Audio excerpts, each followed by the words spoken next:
అంజుకి రణ్వీర్ తన కన్న తండ్రి అని తెలీదు. కానీ ఆ తండ్రిపై ప్రేమ, అతనికి నీళ్లు ఇవ్వలేకపోయాను అన్న బాధ, ఆ తండ్రిపై తెలియకుండానే ఆ ఆరాటం, మమకారం, రక్త సంబంధం అంటే ఇదే కదా రాథోడ్. అక్కడ అంతమంది ఉన్నాం, మనం ఎవ్వరం ఆ రణ్వీర్ని గుర్తుపట్టలేకపోయాం. రణ్వీర్ కూడా తన కూతురు అని తెలియకపోయినా అంజుని గుర్తుపట్టలేదు. కాని అంజు గుర్తుపట్టింది. తనకే తెలియని తన కన్న తండ్రిని గుర్తుపట్టింది.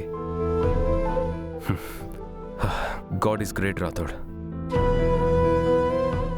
అంజుని కన్న తల్లి నిర్దాక్షిణ్యంగా తనని వదిలేస్తే, ఇక కన్న తండ్రేమో కసాయివాడిలా మారిపోయి కన్న కూతురునే కిడ్నాప్ చెయ్యాలి అనుకున్నాడు.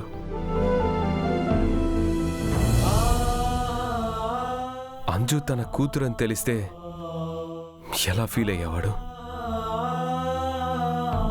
తన కూతురని తెలిసినా వాడు చేసే పని అదేగా సార్. వాడికి కావాల్సింది కూతురు కాదు, ఆస్తి. అవును, అలాంటి వాణ్ణి ఏం చేయాలి రాథోడ్? అంజుని కని వదిలేసి వెళ్ళిన దయలేని ఆ దుర్మార్గురాల్ని ఏం చెయ్యాలి?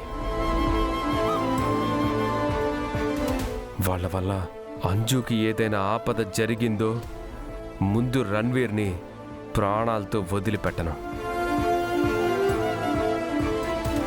వాణ్ణి చంపి నేను జైలుకి వెళ్తాను. దానికి కూడా నేను సిద్ధమే. అంజుని టచ్ చేస్తే వాడి చావు నా చేతుల్లోనే.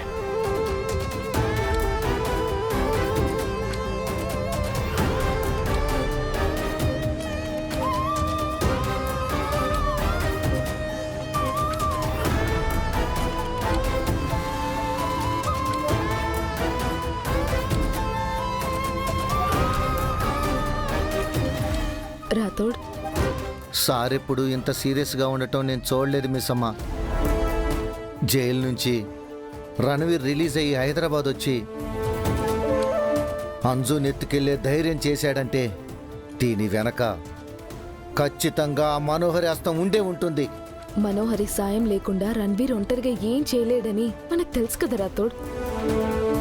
రణ్వీర్ రాగానే మనోహరిని కలిసుంటాడు. వాడికి తనే ప్లాన్ ఇచ్చుంటుంది. కన్న కూతురని తెలియక ఆ కసాయి తల్లిదండ్రులు దారుణమైన ఆట ఆడుతున్నారు. రణవీర్ సంగతి సార్ ఎలాగూ చూసుకుంటారు మిస్ అమ్మ. మనోహర్ నేను చేద్దాం. తన గురించి సారుకు చెబుదామంటే మీరే వద్దు అంటున్నారు. దేనికైనా టైం రావాలి రాథోడ్, తొందరపడకూడదు. ఏది తొందరపడి చేయకూడదు. నేను తిరిగి వచ్చింది మనోహరి ఆట కట్టించడానికి.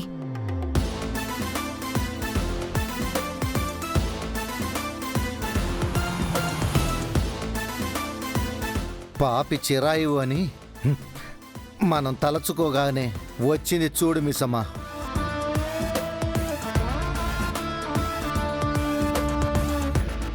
మీరిద్దరూ బయట ఏం చేస్తున్నారు? మీరిద్దరు ఎక్కడికి వెళ్ళొస్తున్నారు? అదా రణ్వీర్ దగ్గర